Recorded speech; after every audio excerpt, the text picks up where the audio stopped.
On this video we're taking a look at our NBA team and total pick for the games that are happening on Wednesday, April 6, 2022.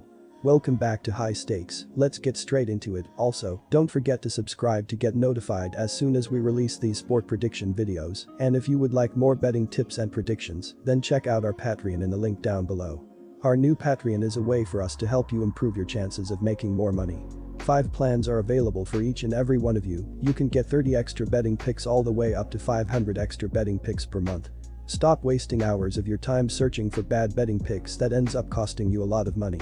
Join the High Stakes Patreon now and get the best betting picks.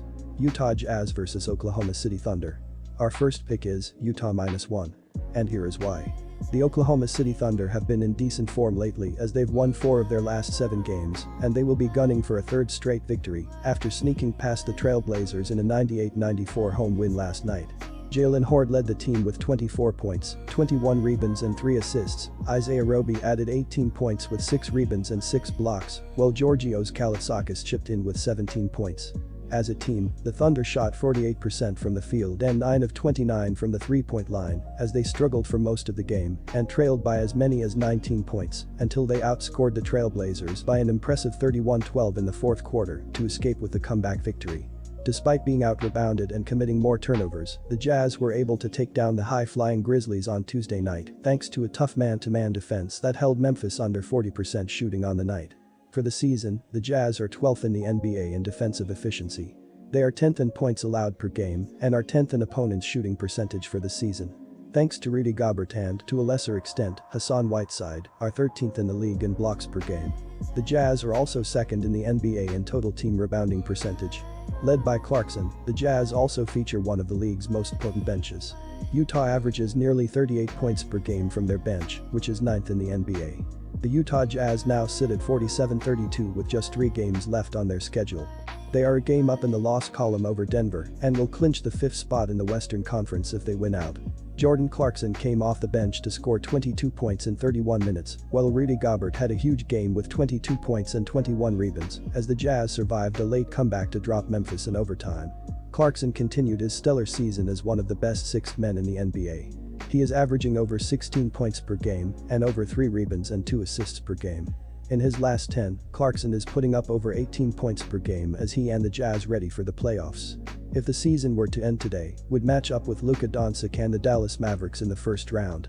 That matchup would bring together 2 of the 10 best players in the league in Doncic and Jazz All-Star guard Donovan Mitchell. Mitchell is averaging nearly 30 points per game over his last 10 games and 5 assists as well. Following the win over Memphis, Utah is now 27-11 at home this season, which is the 4th best home mark in the Western Conference. The Jazz need to finish out the season strong in order to hold on to the 5th spot in the Western Conference standings.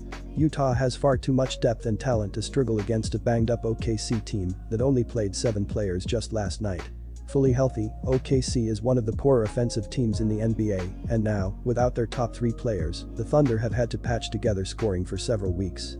Utah has the quality depth and perimeter defense to keep the Thunder off the scoreboard, while also having talented wings like Mitchell, Clarkson and Rudy Gay to keep the Thunder backpedaling. Both teams are playing the second half of back-to-backs, so there isn't a distinct advantage in terms of being fresh. However, the Jazz have more depth, so that should help them in this game. Utah is 4-8 this season in the second game of back-to-backs, while OKC is a far more dismal 2-11. And our second pick is under the total. And here is why. The Thunder are in 14th in the West and are 4-16 in their last 10 and 12-26 on the road this season. They are dealing with a ton of injuries and are trying to find guys who will be part of their rotation next season. This season they have been led by Shai Gilgeous-Alexander, who's averaging 24.5 ppg, while Luguentz Dortz is averaging 17.2 and Josh Giddey is chipping in with 12.5. None of these players, however, will be available for the rest of the season as they've all been knocked out for a variety of injuries.